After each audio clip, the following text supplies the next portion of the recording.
Arestado sa ikinasang operasyon ang tinaguriang top 1 most wanted person ng mga otoridad sa kasong estafa sa Burgos, Ilocos Sur. Police Corporal Mark Anthony Pico sa balita.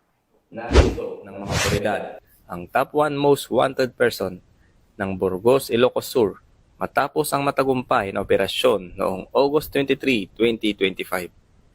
Kinilala ang suspect na si alias Alicia, 39 na taong gulang at residente ng Burgos, Ilocos Sur.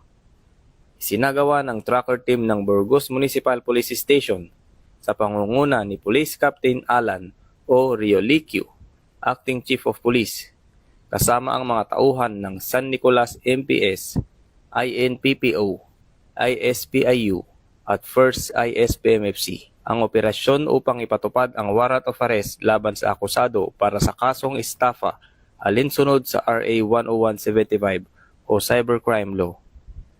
Ang mga kasong kriminal na may bilang na 5391-N-2024 hanggang 5395N-2024 ay inilabas ni Honorable Elizabeth Garcia Bringas, Presiding Judge ng Regional Trial Court, Branch 72, First Judicial Region, Narvacan, Ilocos Sur, noong January 3, 2025.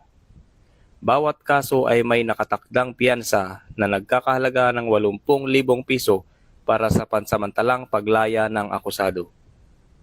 Matapos ang pagkakaresto, dinala si Alicia sa Ilocos Sur District Hospital, Narvacan para sa medikal na pagsusuri bago dalhin sa himpilan ng pulisya para sa kaukulang dokumentasyon at disposisyon.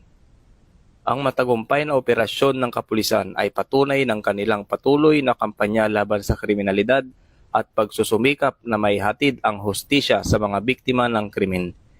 Tiniyak din ng pulisya na magpapatuloy ang kanilang mahigpit na pagbabantay upang mapanatili ang kapayapaan at kaayusan sa lalawigan na siyang nagpapakita na ang kapulisan ng Region 1 ay maaasahan, malalapitan at mapagkakatiwalaan. Mula dito sa Ilocos Region, ako ang inyong PNN correspondent, Police Corporal Mark Anthony Pico, alagad ng batas, tagataguyod ng Balitang Pulis.